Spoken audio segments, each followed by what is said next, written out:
이렇게 코로나 때에도 이렇게 많은 분들이 나와 계시는 걸 보고 놀랐습니다. 사실 전혀 우리 청라은혜교회는 코로나와 상관이 없는 그런 교회 같아요. 네. 제가 은혜교회잖아요. 그래서 제 주제를 은혜 받으면 산다. 그래서 오늘은 제가 값없는 은혜에 대해서 말씀을 나누려고 하는데요.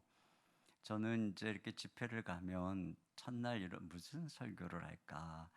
그럴 때 항상 이렇게 마음속에 두는 마음 중에 하나가 뭐냐면 우리 어머님, 아버님이 여기 앉아 계시면 나는 무슨 설교를 할까? 이런 생각을 좀 해요. 오늘 제가 바로 그 말씀을 좀 나누려고 합니다. 제가 그 신학교 오늘 뭐 신대원 가서 설교하다 보니까 또 그 생각이 났는데 신학교 다니면서 제가 폐결핵을 알았어요. 근데 기숙사 생활을 하다 보니까 제가 폐결핵이 걸린 것을 아는 기숙사 동료들이 하나둘씩 방을 그냥 이런저런 핑계를 대고 옮기는 거예요. 참 그때 이제 뭐 의사가 약을 먹으니까 뭐 전염에 염려가 없다 그랬음에도 불구하고 이렇게 옮겨가는 그 원우들을 보면서 마음에 섭섭함이 있었겠죠. 뭐 제 입장에서도 아마 걱정해서 방을 옮겼을 것 같아요. 그러니까 이게 폐결핵을 앓는 것도 힘들지만 이렇게 사람들이 가까이 하지 않으려고 하는 것이 더 마음에 어려워요. 그러니까 지금 벌써 뭐 30년이 넘게 지났는데도 불구하고 이제 기억을 하고 있잖아요. 근데 이 혈루증 여인도 마찬가지입니다. 레이기에 보면은 이 유출병이 걸리면 그가 눕는 침상 또 앉았던 자리 말한 장이 부정해지는 거예요. 또 이 여인이 물건만 만져도 부정해져 가지고 질그릇을 만지면 깨버려야 되고 나무 그릇을 만지면 씻어야 되고 여인이 앉았던 자리에 누군가가 앉고 접촉한 물건에 접촉을 하면 그 사람은 옷을 빨아야 되고 그날 하루 종일 외출을 할 수가 없어요. 그러니까 당연히 혈루증 여인이 다가오면 뭐 전염병 환자라도 오듯이 전부 이렇게 피했을 것이고 이 여인은 마을 밖으로 쫓겨났을 거예요. 자, 이 12년 동안 혈루병을 앓고 있으니까 12년이면은 아마도 가족도 다 떠나고 또 이혼도 당했을 확률이 높아요. 오늘 정황상 보면 이 여인 혼자 이렇게 탕진하고 애쓰는 거 보면 참 그런 상황이라는 것을 알 수가 있고 또 이 여인은 성전에도 갈 수가 없어요. 이 혈루증 앓는 여인은 하나님의 율법에 부정하기 때문에 성전에도 갈 수가 없어요. 그러니까 너는 자격이 없다. 너는 사랑받을 자격이 없다. 자, 이런 마음이 새겨져 있는 여인이죠. 그런데 바로 이 여인이 오늘 우리 주님으로부터 은혜를 받는 내용이 오늘 본문에 있는데 그 은혜 받은 내용이 참 되게 재밌어요. 여기 27절에 보면은 이렇게 말씀을 기록하고 있어요. 예수의 소문을 듣고 무리 가운데 끼어 뒤로 와서 그 옷에 손을 대니 이렇게 되어 있어요. 무리 가운데 끼어 뒤로 와서 그의 옷에 손을 대었다. 여기 보면 말이에요. 뒤로 와서 은혜를 받았다. 이렇게 기록을 하고 있어요. 여러분, 우리가 누군가에서 은혜를 받으려면은 앞으로 가서 내가 누군지 어떤 사정이 있는지 그렇게 간구하면서 은혜를 받는 게 은혜 좀 허락해 달라고 하는 것이 정상이잖아요. 그런데 이 여인은 지금 자기가 누군지를 밝히지도 않고 몰래 예수님 뒤로 와가지고 옷자락만 살짝 만지면은 은혜를 받을 것이다. 이런 생각을 하고, 다가온 거예요. 그랬는데 오늘 29절에 보니까 그렇게 했는데도 불구하고 이에 그의 혈루 근원이 곧 마름에 이렇게 되어 있어요. 정말 이 12년 정도 된 병을 고치려면은 뭐 그냥 한번 생각해 보세요. 뭐 굉장한 의사 있다 그러면 만나기도 어렵고 막 대기도 오래 걸리고 맞아 어마어마한 막 이 사례를 가지고 가서 막 사정사정해도 고쳐줄까 말까 할 텐데 뭐래 예수님 뒤로 살짝 가가 누군지 밝히지 않고 탁 맞았더니 그 순간 막 병이 나버린 것입니다. 저는 이 말씀을 보면서 야, 이런 은혜도 있구나 하는 생각을 하게 됐어요. 이런 은혜도 있구나. 그래서 제가 이 은혜의 이름을 어떻게 붙일까 하다가 뒤에서 받는 은혜 이렇게 뒤에서 따라서 뒤에서 받는 은혜. 네. 오늘 저 뒤에서 은혜 많이 받으실 줄 믿습니다.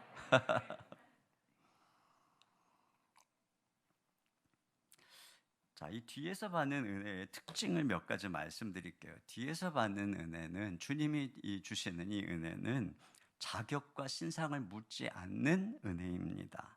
그렇잖아요. 여인이 누군지 모르니까 자격은 있는지 따지지를 않아요.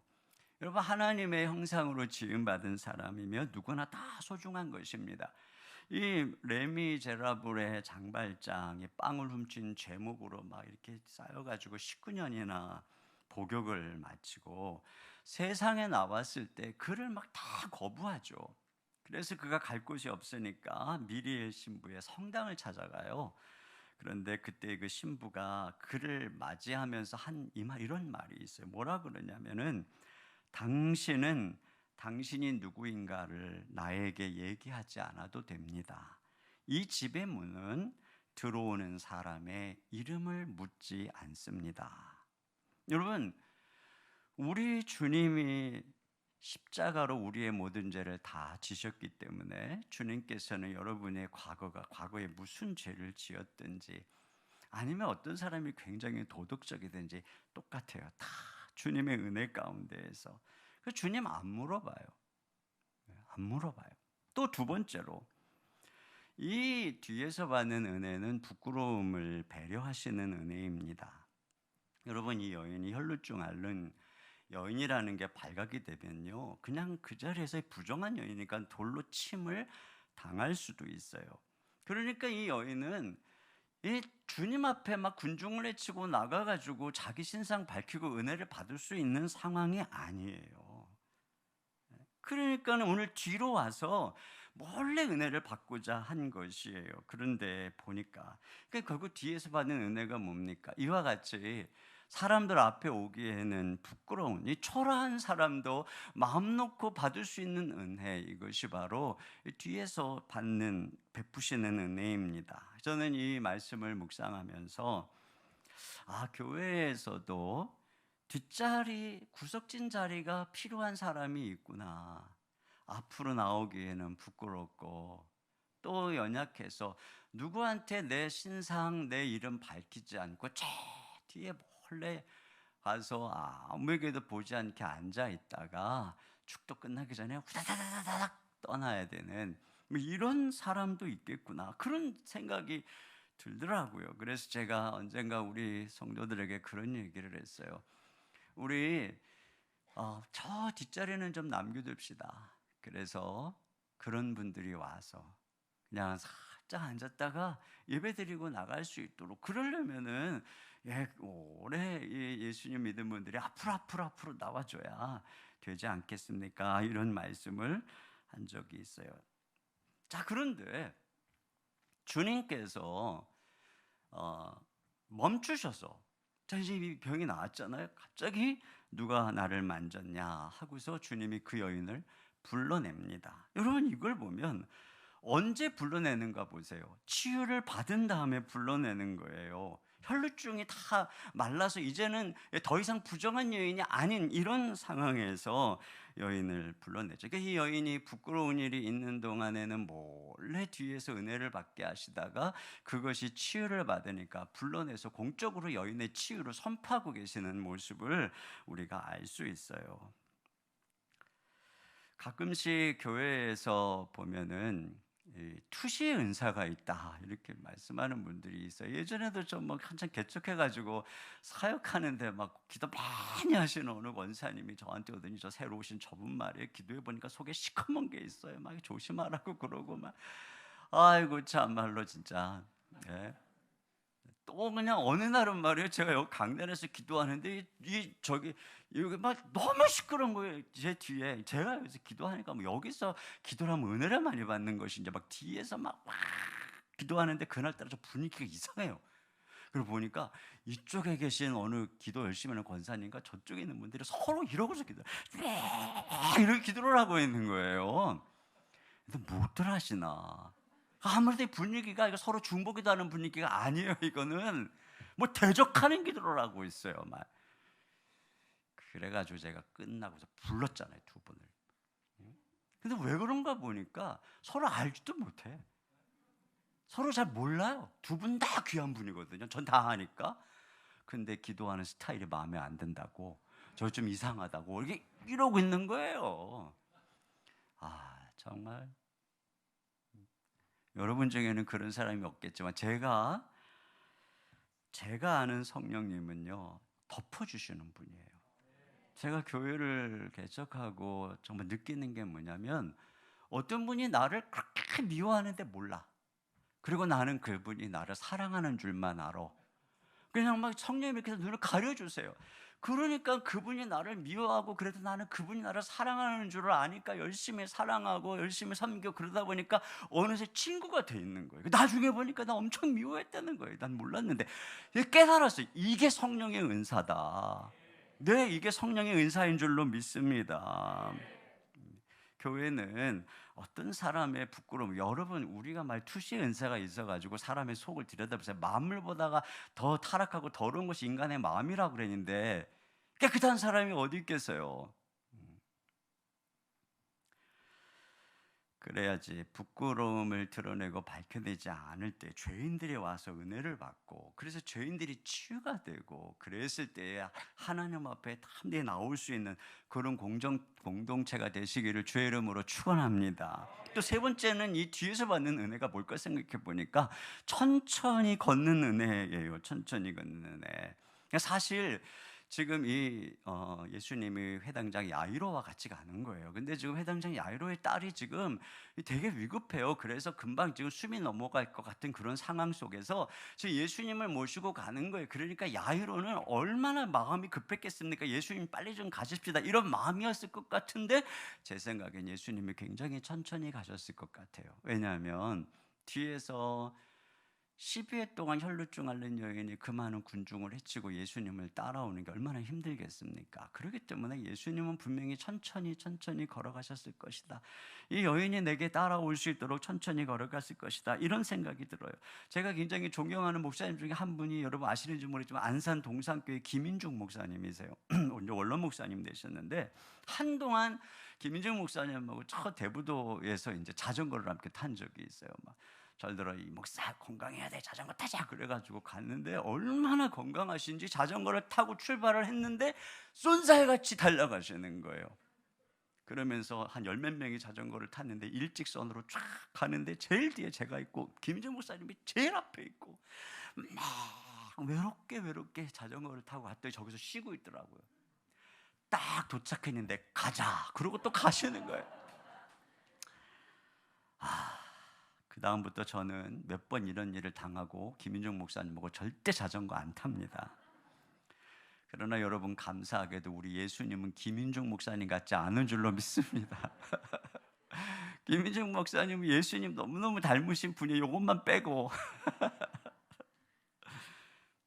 여러분, 우리 주님께서는 우리에게 이렇게 보조를 맞춰서, 또 양떼를 그 상황을 보고 새끼배 남양이 그 낙태하지 않도록 야곱이 그리했던 것처럼 이렇게 천천히 우리의 상황을 따라서 이렇게 우리를 이끌어가는 그런 목자인 줄로 믿습니다. 우리를 말이나 소처럼 몰아가는 분이 아니라 이렇게 우리를 이끌어 주시고 따라올 수 있도록. 그러니까 쇠약한 여인도 예수님에게 와서 은혜를 받을 수 있는 거예요. 저처럼 막 폐결핵을 앓고 비실비실하고 그러던 사람도 은혜를 받을 수 있는, 이것이 바로 우리 주 예수님이 베푸신 은혜인 줄로 믿습니다. 또 네 번째는 뭐냐면, 이 은혜는 초라한 사람도 소중히 여기는 은혜입니다. 여러분, 그 여인이 치유받은 것을 아시고 예수님이 멈춰서서 이 여인을 찾죠. 그리고 여인의 이야기를 듣고는 뭐라 그러냐면은 34절 말씀을 보시면은, 예수께서 이르시되 딸아, 내 믿음이 너를 구원하였으니 평안히 가라, 내 병에서 놓여 건강할지어다, 이렇게 되어 있어요. 근데 저는 여기서 딸아, 이게 굉장히 이렇게 묵상할 때 마음에 다가오는 거예요. 저에게는 이렇게 들렸어요. 얘야, 금수저를 물고 나온 것 같은 회당장의 딸, 지금 아픈 회당장 딸, 내가 신방 가는 그 딸만 내 딸이 아니다. 아무도 돌아보지 않는 너도 내 딸이다. 이렇게 들리더라고요. 저는 초등학교 시절에 선생님의 눈에 띄는 아이가 아니었어요. 집도 가난하니까, 또 몸도 약하고 공부도 잘하지도 못하고 못하지도 못하고, 둘 중에 하나였으면 눈에 띄었을 텐데 말이죠. 노래를 잘하는 것도 아니고 운동을 잘하는 것도 아니고 말썽을 부리는 것도 아니고, 가난하고 그런 집안에서 열등감과 수줍음이 가득한 그런 학생이었어요. 그러니까 저쪽에 이렇게 앉아 있어도 선생님이 내 이름을 부르는 걸 들어본 적이 없어요. 그래서 뭐 예전에 이렇게 분필 쓰고 그러면은 막 쓰다가 누가 분필 털어올래? 그 반장 가서 분필 털어와. 그럼 속으로 저쪽 나도 털어올 수 있는데, 또 뭐 주전자에다 물 떠오는 거 말이죠. 야, 이 주전자에 물 좀 떠와. 뭐 부반장 나도 물 떠올 수 있는데, 출석부를 안 갖고, 야 교무실 가서 출석부 갖고 와 반장 나도 갔다 올 수 있는데, 저는 이 초등학교, 중학교, 고등학교 내내 분당장도 못 해봤어요. 분단장도. 선생님이 저의 이름을 부르는 출석부 외에는 개인적으로 저의 이름을 부르는 소리를 들어본 적이 없어요. 저는 확신해요. 저를 가르쳤던 모든 선생님들이 제가 걔라고 아는 분은 한 분도 없을 것이다. 그렇게 존재감이 없었어요. 근데 사실 제가 속으로 그런 생각했어요. 나중에 내가 선생님이 되면 나 같은 아이에게 관심을 갖는 선생님이 돼야지. 그런데 제가 20살이 됐을 때 그렇게 초라한 저의 이름을 부르시는 예수님을 만난 거예요. 제가 하나님 앞에 주의 이름을 부르며 저의 초라한 인생을 가지고 주님께 나아갔을 때, 주님이 사랑한다 아들아, 그리고 저의 이름을 불러주신 그날 너무너무 감격해가지고요, 제가 무려 4박 5일 동안 울기만 했어요. 4박 5일 동안 나같이 초라한 인생을 내가 너를 사랑한다 불러주시는 은혜가 얼마나 큰지 말이에요. 그리고 제가 이 얘기는 또 내일 또 좀 하겠지만은, 그리고 지금 그때서부터 지금까지 저의 걸음을 인도하시는 예수님은, 옛날에 뭐 모든 선생님이 그렇다는 게 아니라 옛날에 내가 만났던 발표력 좋고 공부 잘하고 또 운동도 잘하고 부모님 자주 찾아오고 그런 아이에게만 심부름시키고 일시키고 그런 분이 아니라는 거예요. 저같이 아무 볼품없고 눈에 띄는 것이 없는 그런 사람에게도 하나님이 내가 너를 사랑한다, 내가 너를 일꾼으로 세웠다 그러면서 귀한 존귀한 일을 시키고 인도하시는, 여러분 그런 분이 우리 예수님인 줄로 믿습니다. 자, 그러면 이렇게 우리 주님이 이런 한량없는 은혜로 이 뒤에서 그냥 자격 없이 그냥 초라해도 그 은혜를, 이 부정한 여인이 치유를 받을 수 있는 이 이유가 뭘까 하는 것입니다. 그것을 우리가 발견하는 것이 오늘 이 여인의 두 번째 특이한 행동인 거예요. 첫 번째 특이한 행동은 뒤에서 와가지고 옷자락에 손을 댄 것이라면은, 두 번째 특이한 행동은 이 여인이 어떤 여인이에요? 아무도 만지면 안 되는 여인이에요.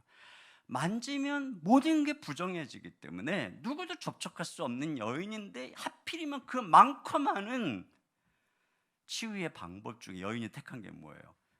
만지겠다는 거예요. 그래서 예수님의 옷자락을 만져서 접촉으로 이 여인이 나았다라고 하는 것이에요.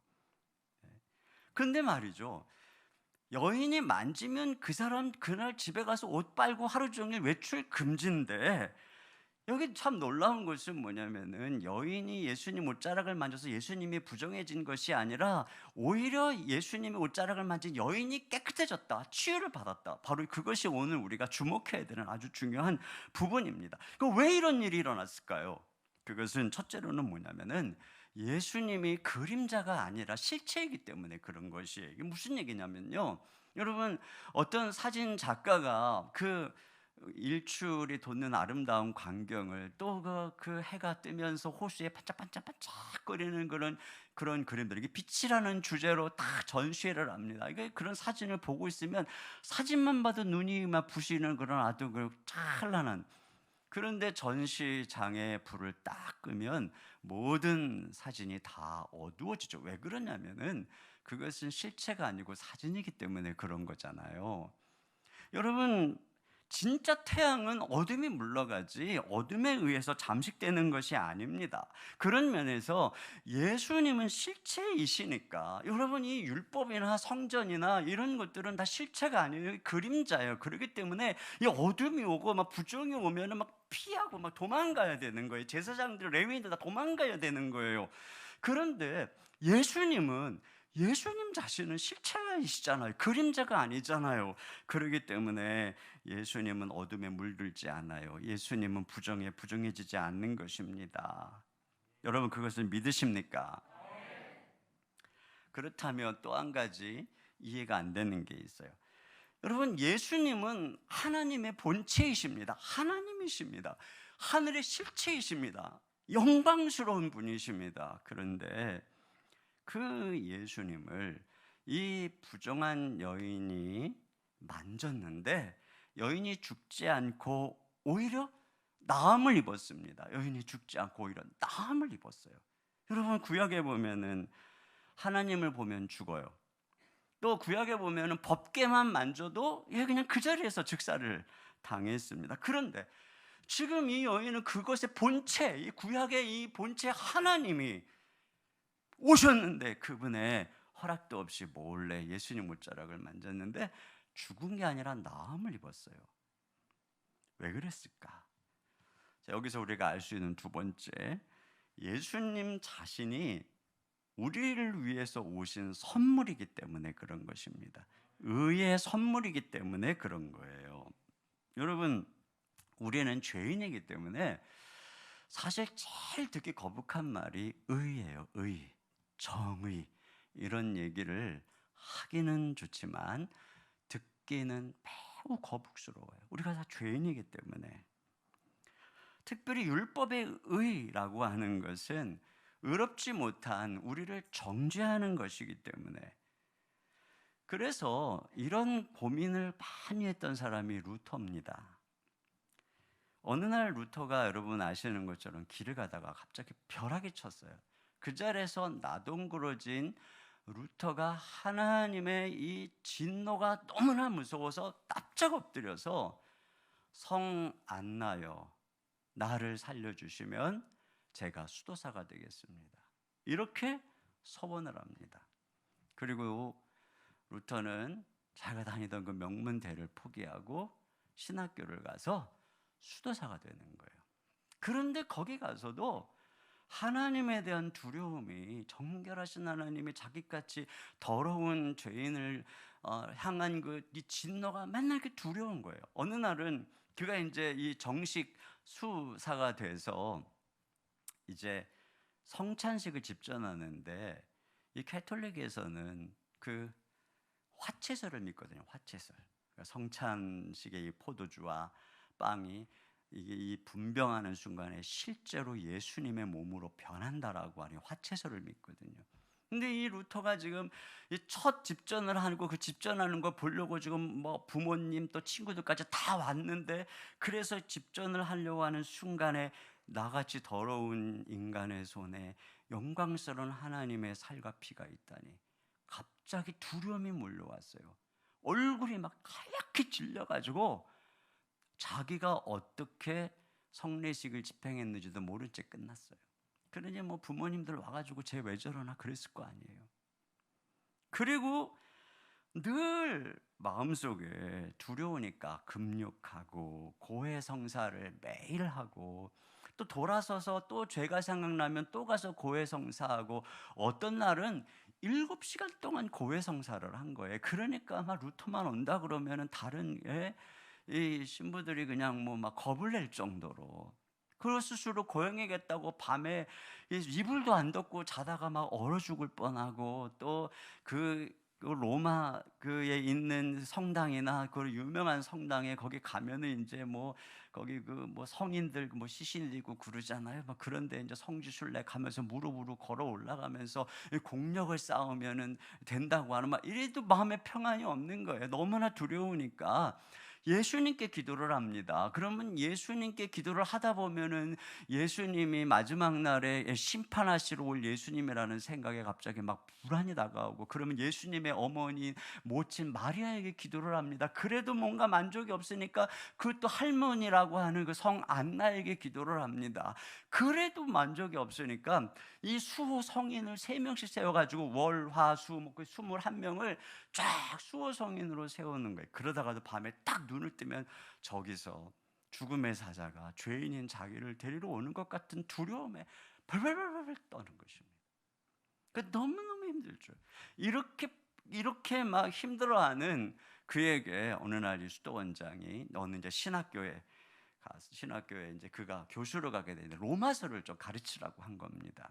근데 로마서를 가르치는데 로마서에 보면은 이런 아주 중요한 주제 말씀이 있어요. 복음에는 하나님의 의가 나타나서 믿음으로 믿음에 이르게 하나니, 이런 말씀이 있어요. 그런데 루터가 처음 그걸 딱 보는 순간에 복음에는 하나님의 의가 나타났다 하니까 갑자기 펜을 팍 던져버리고, 진짜 하나님도 너무하신다. 이 하나님의 의하면 벌써 두려운 거예요. 왜? 나는 죄인이니까, 그 영광스러운 하나님 앞에 나갈 수가 없으니까. 아니 어떻게 복음에까지 하나님의 의를 또 갖고 이렇게 지독하게 우리를 괴롭히는가, 이런 생각을 한 거예요. 그런데 그가 계속해서 로마서를 연구하다가 복음에 나타난 하나님의 의는 율법의 의처럼 내가 추구해서 성취하는 의가 아니라 하나님께서 예수님을 통해 나에게 선물로 주신 의구나, 이거를 알게 된 거예요. 그러면 하나님께서 당신의 아들 예수 그리스도를 우리 대신 십자가에 못 박으시고 우리의 모든 죄를 용서해 주시고 우리를 의롭다 하셨잖아요. 바로 그 예수님이 아까 혈루증 여인이 만진 것처럼 우리 이 땅에 선물로 오신 거예요. 선물로. 그렇기 때문에 우리가 어떻게 의롭게 되느냐, 복음에는 하나님의 의가 나타나서 믿음으로 믿음에 이르게 하나니 기록된 바 오직 의인은 믿음으로 말미암아 살리라 함과 같으니라. 이 말씀을 그가 하고 이거를 깨달은 거예요. 내가 할 수 있는 게 아무것도 없구나.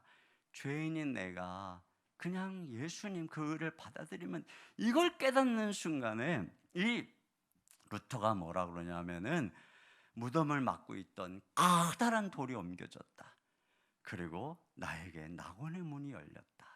그리고 내 삶에 평강이 밀려 들어왔다. 이렇게 고백을 하는 거예요. 여러분, 이 평강이 여러분에게 있는 줄로 믿습니다. 여러분, 어느 왕이 시골 처녀를 사랑했어요. 그래서 이제 신부로 맞아 드리려고 하는 겁니다. 결혼식을 앞에 두고 있어요. 근데 이 시골 처녀에게는 왕궁에 가서 왕과 결혼할 신부 예복이 없는 거예요. 그러니까 왕이 그 사정을 알고 수레에다가 예쁜 드레스와 또 여러 치장과 남녀 시종들을 거느려서 선물로 갖다 주는 것이죠. 그러니까 이 여인은 그 선물로 받은 예복을 입고 왕에게 가서 결혼식을 거행할 수 있었다. 이렇게 이야기할 수 있겠죠. 여러분, 바로 이것입니다. 하나님께서는 우리가 이 땅에서 우리의 힘으로는 천국 갈 의와 예복을 마련할 수 없으니까 하나님께서 당신의 아들을 우리에게 선물로 보내주신 것입니다. 그리고 우리 대신 그분을 십자가에 못 박고 그분의 의를 우리에게 선물로 주신 것입니다. 그래서 부정한 여인인 이 혈루증 여인이 예수님을 만지는 순간에 여인의 부정이 예수님에게로 전가되고 예수님의 의가 여인에게로 전가된 것입니다. 여인의 죄가 예수님에게로 전가되고 예수님의 의가 여인에게로 전가된 것입니다. 여인의 질병이 예수님에게로 담당되고 예수님의 생명과 치유가 여러분 이 여인에게로 온 줄로 믿습니다. 바로 이와 같이 복음은 선물이신 예수님에 대한 소식이에요. 여러분, 이 소식, 굿뉴스, 소식은 뭐예요? 소식의 반대말, 소식과 다른 말이 가르침이에요. 가르침, 충고, 이런 것이에요. 종교는 우리에게, 율법은 우리에게 가르쳐요. 네가 이렇게 하면 하나님이 널 사랑하신다, 네가 이렇게 하면 하나님이 너를 축복하신다, 이렇게 가르쳐요. 근데 복음은 소식이에요. 하나님이 너를 위해서 다 했다, 하나님이 너를 위해서 너무나도 위대한 구원을 예비했다, 이게 소식이잖아요. 이게 복음이라는 말이죠. 이 굿뉴스, 이 복음은 소식이라고 하는 것이에요. 하나님께서 예수님을 통해서 우리에게 마련한 소식이라고 하는 것입니다. 여러분, 이 구약 성경에 보면은 엘리사 때에 사마리아 성이 이 아람 군대의 포위가 되죠. 그래가지고 성 안에서는 굶주림이 얼마나 극심한지 아이를 삶아 먹을 정도로 굶주림이 극심한 상황입니다. 그렇다면은 성 밖에 쫓겨나서 사는 나병 환자들의 상황은 어떻겠어요? 성 밖에서 구걸해서 먹던 나병 환자들이 야, 이대로 더 갔다가 우리 다 굶어 죽겠다, 우리 그냥 저 아람 군대 진영에 가서 항복하자, 그래서 그들이 죽이면 죽고 살려주면 살자면 이러고서 이제 이판사판 그 아람 군대 진영으로 가는데, 그때가 언제냐면은 해질 무렵이다, 이렇게 성경이 기록을 하고 있어요. 해질 무렵이면 어떤 시간이에요? 그 해질 무렵에 터벅터벅터벅 걸어가는데 그 아람 군대의 사람들의 귀에 군대 소리와 전차 소리가 들리게 한 것입니다. 그러니까는 그 해질 무렵에 그 사람들이, 그 해질 무렵이 어떤 시간이겠어요? 그 진영에서 다 식사 때잖아요. 그러니까 그 수만 명의 군사가 밥을 먹으려고 들판에 그냥 잔치상을 쫙 차려놓고, 막 장군들은 막 고기에 맛있는 기름진 거 쫙 차려놓고, 그리고 이제 식사 시간이다, 밥 먹으라 하려고 하는데 갑자기 하나님이 그 소리를 듣게 해가지고 다 쫓아버렸어요. 가서 보니까 아무도 없어요. 텅 빈 곳이에요. 들판에 진수성찬이 차려진 것입니다. 신나게 먹고 장막마다 들어가서 먹고 훔치다가 너무나 어마하니까 이 소식 전하지 않으면 우리에게 화가 있다. 그래서 그 사마리아 성에 소식을 전하니까 거기에 있는 그 아이까지 삶아 먹을 정도니 얼마나 굶주렸겠습니까? 그랬더니 그 사람이 우르르 나와가지고 그 들판에 차려진 식탁으로 배를 불리는 것을 보세요. 하나님께서 우리에게 주시는 구원은 이와 같다는 것이에요. 지금 아이까지 삶아 먹을 정도의 이 굶주리는 사람이 뭐를 할 수 있겠어요? 그들에게는 바로 이게 필요한 거죠. 그래서 여러분, 우리 주 예수님이 의에 굶주리고 연약한 우리에게 하늘로부터 내려온 성찬, 성만찬, 이 살과 피가 되고 영원히 목마르지 않고 영원히 굶주리지 않는 그러한 살과 피가 빵과 떡이 된 줄로 믿습니다. 그런 면에서 여러분, 복음은 바로 이런 것입니다. 복음은 그 자체로 배가 부른 것입니다. 복음은 아픈 사람에게 당신 집에 가서 이렇게 하시고 이런 식단을 가지시고 이렇게 운동하세요, 그러면 나을 것입니다 하는 것이 복음이 아니라, 복음은 바로 그 자리에서 병을 치료해 주는 약인 것입니다. 그래서 우리 주님이 불뱀에 물려 죽어가는 이스라엘 백성들을 위해서 그것으로 뭐죠?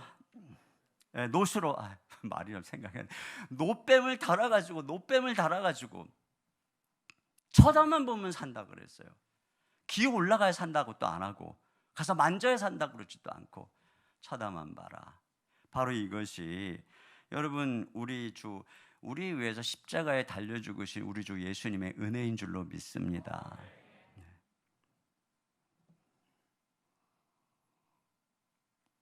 자, 그러면 이러한 이 땅에 선물로 오신 우리 주 예수님의 선물을 이 여인이 어떻게 받았어요? 그게 중요한 것이죠. 이 여인은 뒤로 와서 옷자락에 몰래 손을 대서, 아까도 말씀드린 것처럼 딱 받았어요. 근데 30절에 보면 이런 말씀이 있어요. 예수께서 그 능력이 자기에게서 나간 줄을 곧 스스로 아시고, 이렇게 돼 있어요. 예수님이 능력이 자기에게서 나간 줄 스스로 아시고, 그러니까 능력이 나간 다음에 알았다는 거죠. 이게 무슨 얘기예요? 주님의 능력이 사전에 양해도 없이 허락도 없이 흘러갔다라고 하는 것입니다. 그러니까 누구든지 선물로 오신 우리 주 예수님께는 그냥 나가면, 누구든지 나가면 값없이 은혜를 받는 것이다. 신상조사 안 하는 거예요. 있는 모습 그대로. 우리 막 어렸을 때 목욕 딱 한번 가려면 정기 행사다 보니까 옷 벗으면 더러워가지고 좀 씻고 간다고. 씻고 갔어요, 씻고. 근데 어떤 분들 보면은 저 담배 끊고 오겠습니다. 뭐 술 끊고 오겠습니다. 죄 지은 게 많아서 못 오겠습니다. 이런 사람은 때 많아서 목욕탕 못 가겠다는 사람하고 똑같은 거예요. 그 있는 모습 그대로 우리가 주님 앞에 나오면 그냥 아무것도 안 물어요. 그냥 나오면 예수님께 나가기만 하면 그냥 치유를 받고 은혜를 받는 줄로 믿습니다. 그 장벽이 아무것도 없어요. 주님이 휘장을 쫙 갈랐어요. 율법에 이것도 해야 돼 저것도 해야 되는 모든 휘장을 쫙 갈라버리고, 내 아들 예수를 내가 너희에게 선물로 보냈다. 너희는 어떻게 이 여인처럼 그냥 아무 자격 조건 신상 없이 믿음으로 만지기만 하면 된다. 그래서 아까 다시 말씀드리면 복음에는 하나님의 의가 나타나서 믿음으로 믿음에 이르게 하나니, 이거예요. 복음의 판별식이 이거예요. 복음은 뭐냐? 우리를 행위로 이끄는 것이 아니라 믿음으로 이끄는 거란 말이에요. 복음은 하나님이 다 하셨기 때문에 믿음으로 말이죠. 믿음으로. 근데 여기 보면 믿음에서 믿음이라고 그러죠. 믿음에서 믿음으로. 이게 무슨 얘기냐면, 이게 영어로 하면은 by faith from first to last예요. 그러니까 믿음으로 처음부터 끝까지. 그러니까 복음에는 하나님의 의가 나타나서 처음부터 끝까지 믿는 것이다. 복음은 우리를 이렇게 믿게 한다, 이런 얘기입니다. 근데 처음부터 끝까지 믿는 게 어려워요. 처음에는요, 예수님 다 잘 믿어요. 처음에 막 은혜 받는 거 보세요. 은혜 충만하고 기쁨 충만하고 막 그래요. 처음에 예수님 믿으면 정말 그래요. 근데 한 10년쯤 지나고 20년쯤 지나고 30년쯤 지나고 50년쯤 지나고 60년쯤 지나면 처음처럼 예수님을 잘 안 믿어요. 그게 막 첫사랑, 너무 먼 옛사랑이에요. 그 처음처럼 예수님을 잘 안 믿어요. 그리고 오히려 막 교회에서 처음 막 예수님 믿고 막 열심히 하고 막 방방 뛰고 막 그러면 이제 어느 권사님이 부릅니다. 야야야야야, 은혜를 네 혼자 받나? 나도 왕년에 다 은혜 받아봤다. 막 이러면서 또 막 콱콱콱 찔러요. 또 막. 여러분 교회는 안 그런 줄 믿습니다. 저는 어떤 그 신자가 막 새 가지고 와갔는데 은혜 막 받는데 갑자기 어느 날 시무룩해. 누가 찔렀어? 그거 좀 놔두면 좀 안 되나? 그냥 여기서 뭐 교만하다고 찌르고 금방 방방 뛰라고 찌르고 뭐 너만 은혜 받냐, 나도 왕년에 은혜 받아봤다고 찌르고 말이죠. 근데 제가 이 문제 어떻게 해결했는 줄 아세요? 우리 애가 어렸을 때 그 순진무구한 애를 병원에 데리고 가면 막 찔러. 무슨 예방주사, 무슨 예방주사, 무슨 예방주사 찔르잖아요. 그 예방주사를 맞아야 이 세상에서 살아남을 수 있는 거예요. 그리고 여러분 초신자로 왔는데 여기도 찔리고 저기도 찔리고 그러면은 나 이렇게 찔려가지고 그게 못 다니겠다, 그게 아니라 자꾸 찔려가지고 예방주사 맞으시기 바랍니다. 그래서 면역력이 튼튼해서 누가 찔러도 누가 상처를 줘도 나는 끄떡 안 한다, 이렇게 믿음이 자라야 되는 것이에요. 믿음은 그게 핍박 속에 자라는 것입니다. 그러나 그렇다고 찔러대는 사람 문제죠. 예? 아니, 이렇게 말씀하시는 부분을 보면은 제가 무슨 생각이 드냐면은 신앙의 이 고차원이 예수님을 믿기보다는 자기의 행위, 또 자신의 교양, 자신의 경건을 더 믿는, 그래서 예수님을 전처럼 사랑하고 그냥 예수님만 생각하면 눈물 흘리고 여기서 이렇게 졸업하는 거, 그래서 이제 나 혼자도 잘해요 하는 거, 이것이 마치 신앙의 상급반인 것처럼. 그래서 내 교양, 내 경건, 내 이 안목, 이걸로. 그럼 보세요. 이거는 믿음에서 시작했다가 행위로 가는 거죠. 성령으로 시작했다가 육신으로 가는 거예요. 이게 망하는 거예요. 이게 믿음에서 떨어지는 것입니다. 제가 신학교 다니면서 이제 폐결핵에 걸렸다 그랬잖아요. 독한 약을 먹다 보니까 워낙에 이제 기본적으로 체력이 안 좋아가지고 합병증이 왔어요. 불면증이 왔어요. 3년 가까이 신학교를 다니는 내내 이미 불면증에 너무나 시달렸어요.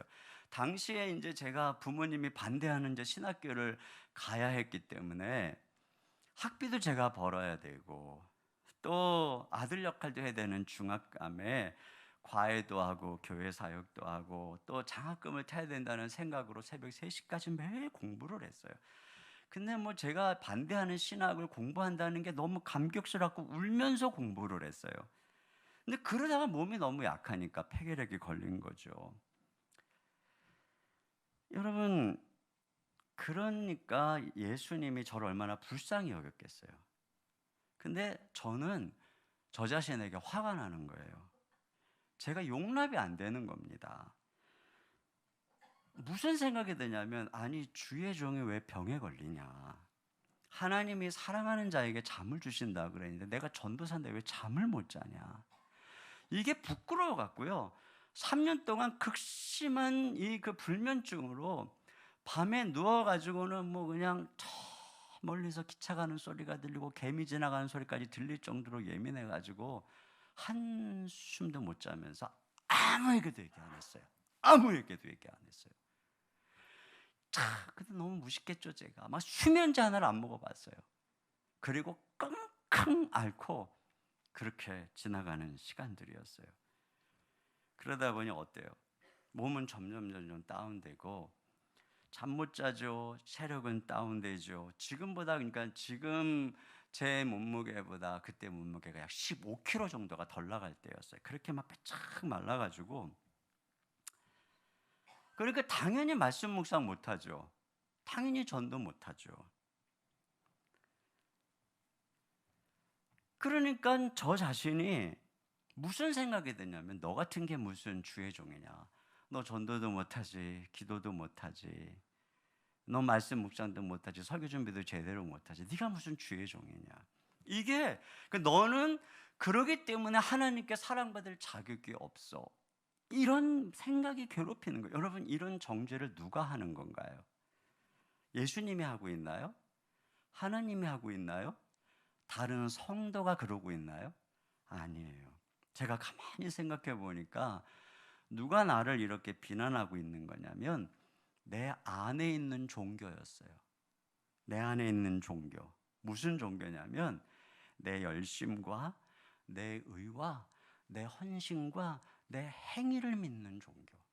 제가 예수님을 뜨겁게 만나고 얼마나 주님을 사랑했는지 대학 1학년 때 정말 너무 주님을 사랑해서 주님을 위해 목숨을 내놓고 싶었어요. 그때 기도의 제목이 순교하는 거였어요. 그리고 너무나 주님을 사랑하니까 자매도 다 돌같이 보이더라고요. 오직 주님만. 막 저는 그냥, 나는 그래서 결혼도 안 해. 물론 나중에 했습니다만. 그리고 부모님이 반대하지만 제가 신학교를 간 거예요. 캠퍼스 다니면서 점심 때마다 전도를 했어요. 제가 영문과인데 우리 과에서 제 별명이 뭐였냐면은 CCC 또는 사형리였어요. 제 CCC 온다, 사형리 온다. 내가 아는 우리 과 친구들에게 다 복음을 전했어요. 그 호수 주변에, 제가 건국대를 다녔는데 거기 그 일가모 호수 주변에 가면 항상 제가 있었어요. 늘 거기 앉아있는 애들이 내 밥이다 라고 생각하고 복음을 전했어요. 기도도 죽기 살기로 하고, 너무나 제가 주님을 사랑하는 마음이 크고 헌신의 열정이 컸기 때문에 나 같은 사람이 있으면 나와보라 그래. 진짜 제가 전도사가 될 때는 나는 조용기 목사님보다도 더 대단한 사람이야, 이런 자의식이 있었어요. 진짜 웃기죠? 왜? 내가 주님을 위해 목숨을 걸 수 있었기 때문에. 그런데 그렇게 내 자신이 아무것도 할 수 없는 상황이 되니까 내 자신이 막 잠을 못 자고 막 몸은 꺼져가고 전도를 할 수 있어요. 뭐 아무것도 할 수가 없는 거예요. 그러니까 내가 자격이 없다고 느끼는 거예요. 그러니까 저는 내 경험과 헌신을 의지하는 행위 종교를 믿고 있었던 거예요. 이 행위 종교라고 하는 것이 말이에요, 내가 열심히 전도하고 사역하는 기간 동안에는 넌 진짜 대단해, 너는 정말 훌륭한 목사가 될 거야, 너는 대단한 사람이 될 거야. 그런데 정작 내가 아프고 내가 아무것도 못하고 내가 망하니까 뭐라 그러죠? 그 행위 종교가 너는 사랑받을 자격이 없어 하고 비난하고 있는 거예요. 다른 사람이 비난하고 있는 게 아니에요. 목사님이 비난하고 있는 게 아니에요. 내 마음속에 내가 만들어낸 행위 종교, 공로 종교, 이 정도는 내 하나님이 널 사랑해라고 하는 이 종교, 이게 스스로 자격지심으로 자기를 괴롭히고 넌 자격이 없어 이렇게 얘기를 하고 있는 거예요. 그러다가 저도 어느 날 로마서를 묵상하게 되었어요. 제가 그런 극심한 상황 속에서 로마서를 묵상하는데 오직 의인은 믿음으로 말미암아 살리라 그랬잖아요. 근데 제가 죽어가고 있으니까 살리라고 하는 말이 딱 눈에 들어오는 거예요. 근데 오직 의인은 뭘로 사나 그랬더니 믿음으로 살아난다, 믿음으로 산다는 거예요. 그럼 믿음은 뭔가 하고 추적을 해보니까 믿음은 하나님이 하신 일을, 예수님 안에서 하나님이 하신 일을 믿는 거예요. 그럼 하나님이 예수님을 통해 나에게, 믿는 자에게 무슨 일을 했나 보니까 나 대신 예수님이 죄를 지시고 예수님께서 내 모든 죄를 용서해 주셨더라고요. 그래서 이 믿음은 뭐라 그러냐면은 예수를 믿는 너는 의인이다. 또 믿음은 뭐라 그러냐면은 예수님이 내 모든 질병을 지셨기 때문에 예수님을 믿는 너는 치유받은 건강한 사람이다. 이 예수님은 나의 저주를 다 짊어지시고 나에게 축복을 주셨기 때문에 너는 저주에서 해방된 축복의 사람이다. 너는 예수님이 우리 이 자격 없는 우리를 불러서 일꾼 삼으셨기 때문에 너는 내 소중한 일꾼이다. 내가 너를 통해서 이 시대에 내 사명을 감당할 것이다. 내가 믿음으로 보니까 이렇게 말을 하고 있는 거예요. 이것이 바로 예수님 안에서 내 인생을 향한 진리였던 거예요. 그런데 경험으로 하면 어때? 경험으로 하면, 행위로 하면 아파, 지금 죽어가고 있어요. 아무것도 못하고 있어요. 행위는 나에게 얘기하는 거예요. 너는 초라하다, 너는 자격 없다. 믿음은 나에게 뭐라고 말하나요? 너는 의인이다. 너는 건강한 치유받은 사람이다. 너는 저주에서 해방된 축복의 사람이다. 너는 이 시대에 내가 택한 나의 종이다. 이렇게 말하고 있는 거예요. 근데 오직 의인은 뭘로 산다고요? 믿음으로. 제가 그때 선택을 해야 됐어요. 내가 계속 행위를 의지해서 계속 이렇게 나 자신을 초라하게 생각하고 분노하고 이러고 살 것인가? 아니면 내가 믿음으로 나를 위해 십자가에 죽으신 예수님의 그 의를 믿음으로 그걸 내 것으로 여기며 살 것인가 결정을 했죠. 그래서 제가 그날 결정을 했어요. 이제부터 행위가 아니라 믿음으로 살리라. 그렇게 결정을 했어요. 그럼 믿음으로 사는 건 뭐죠? 내가 여전히 그날도 잠을 못 자요. 그러나 믿음은 뭐예요? 너는 나음을 입었다. 너는 의인이다. 너의 미래는 재앙이 아니라 평강이다. 미래와 희망을 주는 것이다. 여러분, 이게 믿음이잖아요.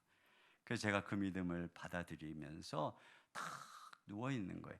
누워서 믿으니까 기뻐해야 되잖아요. 그런데 기쁘지 않죠. 잠이 안 오는데 짜증만 나고 불면증 안 걸려보세요. 잘 몰라요. 그러면 제가 어떻게 했느냐, 믿음 내가 그 믿음으로 예수님의 옷자락을 잡는 마음으로 제가 어떻게 했느냐, 웃었어요. 나았으면 기쁘잖아요. 기쁘면 웃어야 되잖아요.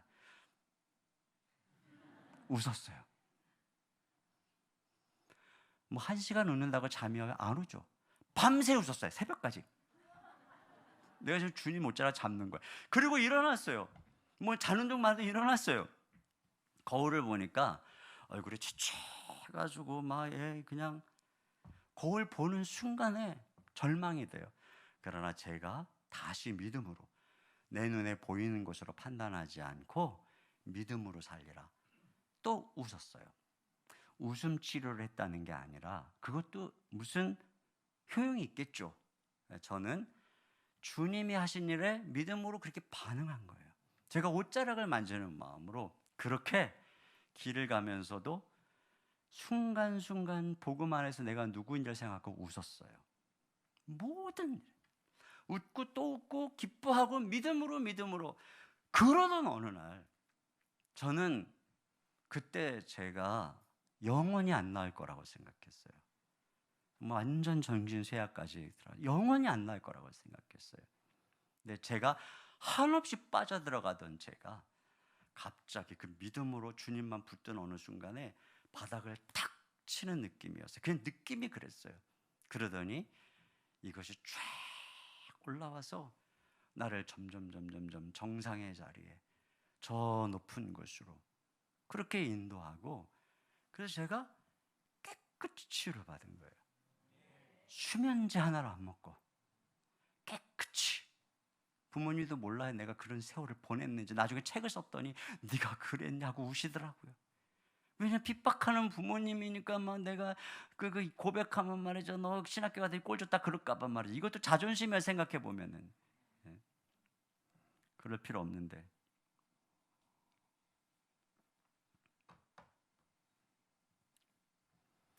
제가 그렇게 자격이 없다고 할 때 하나님께서 제게 주신 음성이 뭐였냐면, 아들아, 나는 네가 죄인 되었을 때에 너를 사랑해서 내 아들을 십자가에 못 박았다. 내 아들 안에서 나는 언제나 너를 사랑한다. 내가 너를 사랑하는 마음은 내 아들을 죽일 만큼 저 바다보다 깊다. 네가 그 바닷물에, 내 이 바다 같은 사랑에 너의 헌신의 사랑 한 바가지를 붓는다고 내 사랑이 얼마나 더 커지겠느냐. 너의 헌신한 사랑 한 바가지를 붓지 않는다고 내 사랑이 줄어들겠느냐. 나는 네가 나를 위해 열심히 헌신할 때든지, 네가 아파서 아무것도 못하고 있는 지금도 나는 너를 동일하게 사랑한다. 이것이 우리 주님이 그때 저를 만져주시는 음성이었어요. 이것이 제 인생의 경험을 바꿨어요. 제가 이렇게 복음을 경험한 거죠. 그러니까 저는 신학교를 다니면서 이 고난의 학교, 이게 3년 동안 불면증을 앓으면서 고난의 학교를 통과하면서 복음의 진리를 발견한 거예요. 진리가 너희를 자유케 하리라. 그렇구나. 예수님은 정말 우리를 자유케 하시는 분이구나. 우리를 변화시키는 분이구나. 이거를 제가 믿게 된 거예요. 그리고 나서 사실 제가 설교가 달라졌어요. 사실 설교가. 그전에는 제가 엄청 헌신했다 그랬잖아요. 주를 위해 죽자.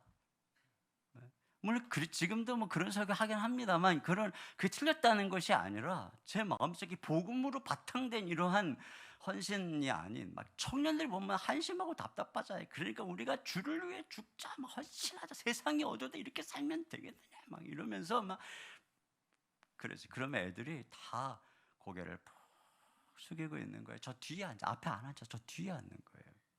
근데 제가 이런 그 은혜를 경험하고 설교가 달라졌어요. 그렇구나. 하나님은 저 아이들도 사랑하는구나. 하나님께서는 죄를 위해 십자가에 죽으신 것이구나.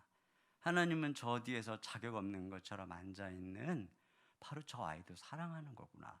나는 죄를 보면서 답답해가지고 분노가 올라왔는데 우리 주님은 그게 아니었구나. 나 같은 자도 사랑한 주님의 그 사랑이 막 느껴지는 거예요. 그래서 제 메시지가 달라졌어요. 하나님은 너희를 있는 모습 그대로 사랑한다. 하나님이 너와 함께 하신다. 하나님께 그냥 나오면 주님이 한량없는 은혜로 너희를 도우신다. 하나님이 어떤 분인가, 얼마나 부유하고 좋은 분인가. 이 복음의 설교를 하니까 아이들이 고개를 들기 시작하는 거예요.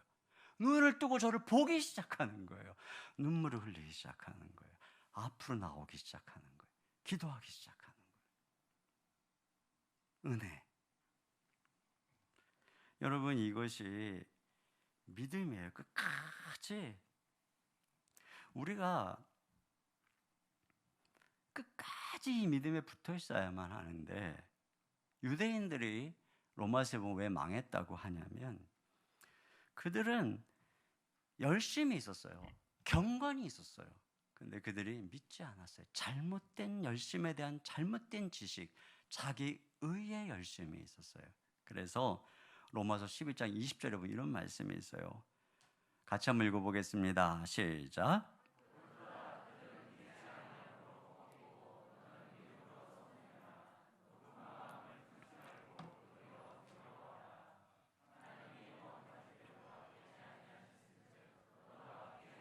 그렇습니다. 그러니까 그들은 믿지 않았기 때문에, 근데 너희도 믿지 않으면 꺾일 것이다, 이렇게 말씀하고 있는 것입니다. 저 유럽 보세요. 그렇게 믿음으로 살아가다가 지금은 더 이상 자기의, 자기 경건, 그러니까 전부 꺾이는 거예요. 여러분, 우리가 왜 과거보다 분명히 더 거룩해지고 열심을 내고 있는데 더 힘들어지는 것일까? 내가 전보다 죄도 덜 지는데 왜 기쁨이 없고 피곤하고 짜증이 날까? 내가 믿지 않기 때문입니다. 행위를 의지하기 때문에 내 스스로 서려고 하다 보니까 피곤하고 힘든 것입니다. 주님 없이도 잘해요. 혼자서도 잘해요. 그러다 보니까 내 행위와 헌신이 약해지면 스스로 정죄하는 거예요. 남의 눈치를 보게 되는 거예요. 사람들의 인정과 평판에 매여서 두려움에 떠는 거예요. 예수님이 나의 인정이고 예수님이 나의 의면 누가 뭐라고 그래도 그 사람들의 인정을 쫓아가는 존재가 아닌 게 우리 인생이잖아요. 그런데 자꾸 내 행위를 통해 바리새인처럼 사람들의 칭찬을 받으려고 하니까 신앙생활이 교회 생활 오래 할수록 피곤한 거예요. 이 사람 눈치 보고 저 사람 눈치 봐야 되고, 그래서 교회 주변만 보면은 막 질서를 잘 지켜요. 막 신호도 탁탁탁탁 지키고 말이죠. 그러다가 이제 교회 저쪽 막 벗어나면 이제는 자유다 하고, 이게 외식이 아니겠어요? 이게 외식. 저도 말이죠, 우리 교육자들하고 가끔 수련회 가면은 너희들 너무 고생 많았다 그래가지고 막 계속 먹여요. 먹이고 놀고 막 그냥 막 기도도 어쨌든 기도도 안 하고 막 시컨 자게 놔두고 막. 그리고 돌아와가지고 우리 열심히 기도하고 왔습니다. 제가 그랬어요. 근데 어느 날 생각해 보니까 내가 왜 이렇게 말을 하고 있지? 놀고 왔으면 놀고 왔다고 해야지. 내가 지금 사람들에게 우리의 이 의를 말이죠, 이걸. 그래서 제가 그 다음부터는 이제 그렇게 얘기 안 합니다. 신나게 놀고 왔습니다. 신나게 먹고 왔습니다. 솔직하게 막 다 얘기하는 거예요. 왜요? 우리 주 예수 그리스도의 그분의 의 안에서 자유로운 것이죠. 외식하지 않는 거예요. 그러다 보니까 점점 분위기가 바뀌는 거예요. 여러분은 이미 청라 은혜교회는 그런 은혜가 충만한 교회인 줄로 믿습니다. 그러니까 은혜에서 떨어져서 그래요. 은혜에서 떨어져서. 여러분, 제가 이렇게 자꾸 은혜 얘기하고 값없이 주님이 다 베푸신 것을 얘기하면 사람들이 종종 그럽니다. 목사님, 자꾸 교회에서 뭐 행위, 율법 이런 거 필요 없고 은혜다, 은혜다 그러니까 기독교인들이 그렇게 다 윤리적으로 문제가 있고 그런 것 아닙니까? 이런 얘기를 합니다. 근데 여러분, 그건 틀린 말이에요. 왜 기독교가 은혜 하냐면 오직 은혜만이 할 수 있는 한 가지가 있기 때문입니다. 그것은 무엇이냐면 우리 마음에 사랑을 일으키는 일입니다. 왜 자녀가 부모를 사랑하고 공경하냐면 은혜를 입었기 때문입니다. 우리가 하나님을 사랑하는 이유는 너 이렇게 사랑해야 된다가 아니라 하나님이 자신의 아들을 우리에게 주시기까지 은혜를 주셨기 때문입니다. 이 뒤에서 받는 은혜처럼 자격 없는 사람에게 은혜를 주셨기 때문에 우리가 사랑하는 것입니다. 그러면 왜 사랑이 중요할까? 사랑이 가장 강하기 때문입니다. 어머니가 불타는 건물 안으로 자식을 위해 뛰어 들어가는 힘은 사랑입니다. 율법을 다 종합하면 사랑입니다. 그러므로 우리가 사랑하면 율법이 완성되는 겁니다. 여러분 주님을 사랑해서 섬겼던 시절을 생각해 보세요. 그때 여러분은 모든 기준과 헌신을 뛰어넘는 삶을 자기도 모르게 살았던 겁니다. 사랑하면 되는 거예요. 그러므로 주님께서는 우리가 이 은혜 속에 사랑하기를 바라는 거죠. 저희 그 아들이 이제 예전에 재수를 이제 한 끝에 그 시험을 보던 날이었어요. 재수 끝에 그날 수능을 보고 답을 이렇게 맞추는데 저희는 조마조마하죠. 얘가 시험 잘 봤을까? 답안지 맞힐 때가 이 수능 부모님은 제일 불안해요. 잘 봤을까? 그러더니 갑자기 그 방에서 괴성이 들리고 주먹으로 벽을 꽝꽝 찍어 으악 이러는 거예요. 이게 무슨 소리예요? 잘 봤다는 거예요? 못 봤다는 거예요? 시험 문제 한 문제로 막 대학에 막 갈라지잖아요. 망친 거예요. 두 문제인가를 실수로 틀렸다는 거예요. 그래서 막 머리를 쥐어뜯고 그러고 있는 겁니다. 그러니까 이쪽 방에 있는 저나 아내나 그렇게 기도했는데 저희도 화가 나죠. 근데 제 아내가 갑자기 벌떡 일어나가지고 한참 그러고 있다가 벌떡 일어나가지고 아이에게 가는 거예요.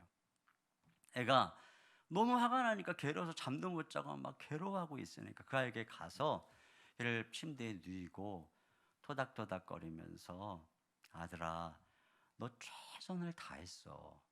네가 최선을 다하고 그렇게 열심히 했기 때문에 하나님이 너의 성적과 관계없이 너에게 좋은 길을 예비하실 거야. 하나님 널 사랑하셔.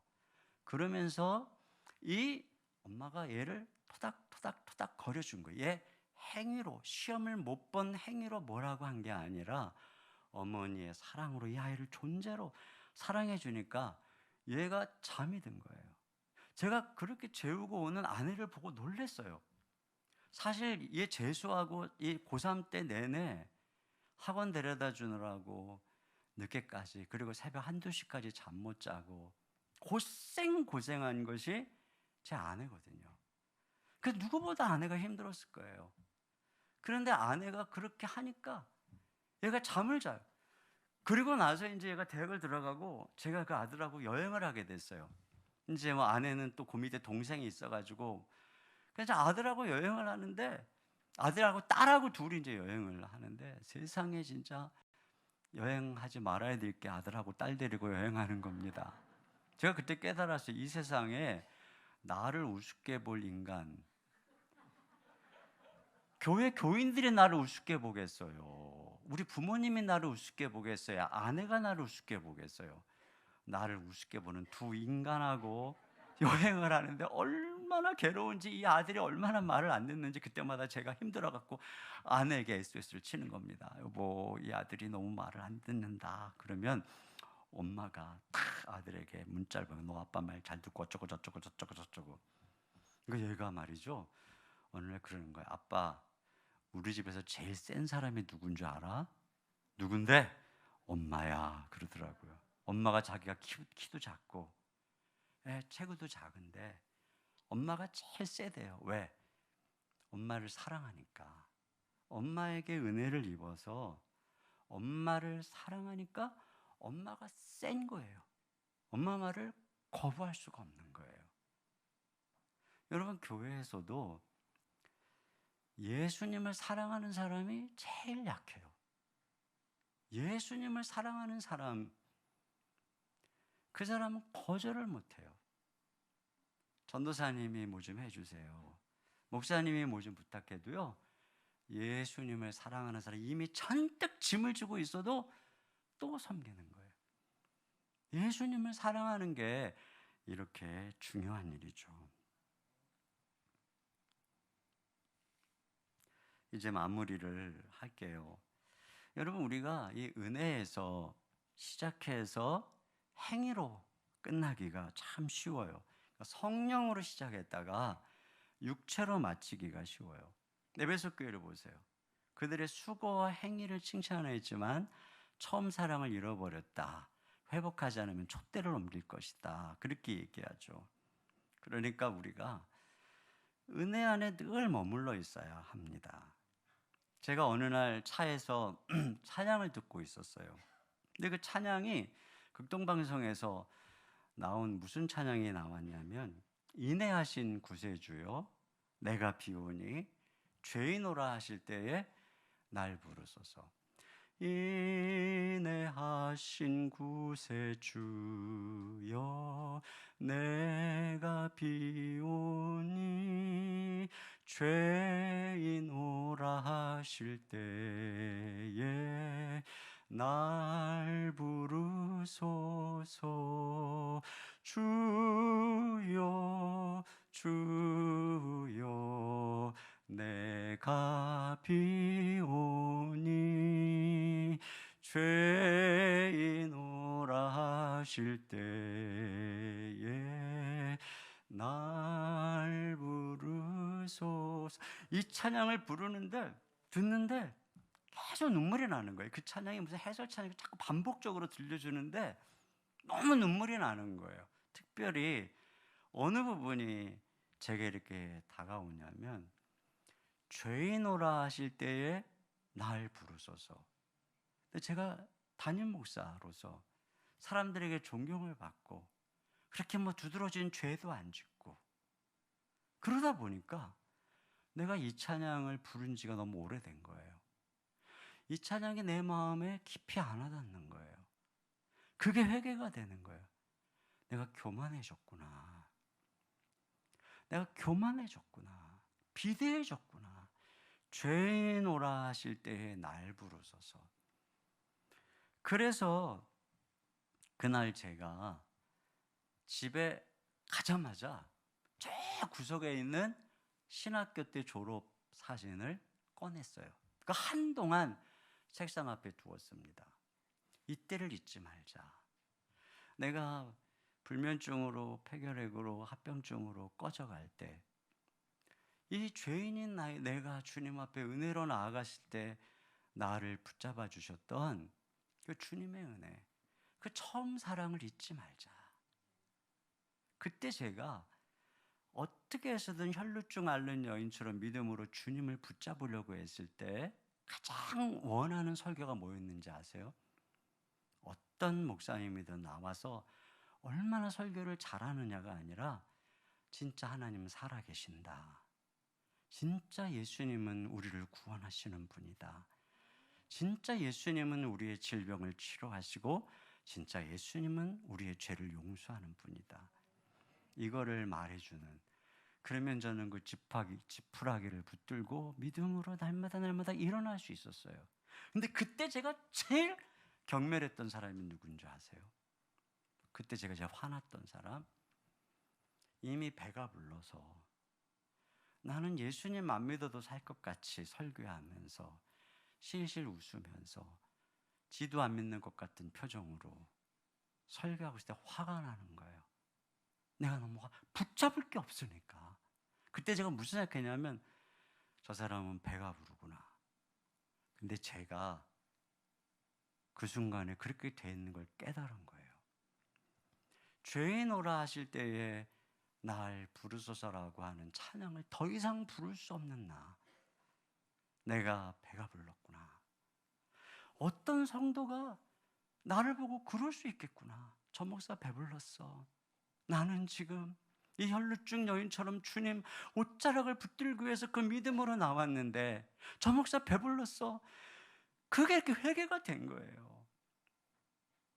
그래서 제가 그 사진을 놔두고 나의 이 낮았을 때를 기억하자. 여러분, 고난의 유익이 뭐냐면 고난은 내 본 모습을 보게 하는 거예요. 여러분 지금 뭐 건강하고 뭐 이게 있고 그래서 괜찮은 것 같지 아니에요.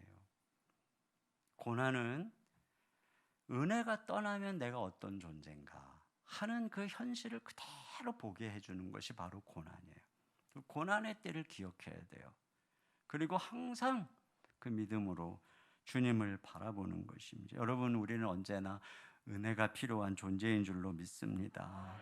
내가 죄인일 때도 선을 행하는 순간에도 우리는 언제나 주님의 은혜가 필요한 줄 믿습니다.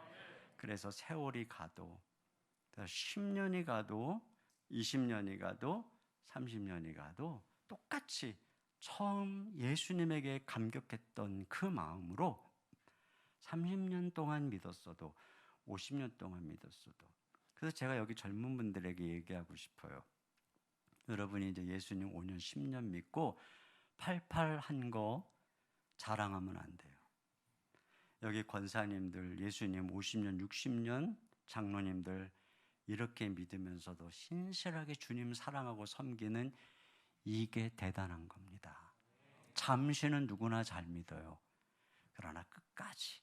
그리고 숨질 때 내 할 말, 내 구주 예수를 더욱 사랑. 이것이 저와 여러분의 고백이 되시기를 주님의 이름으로 축원합니다.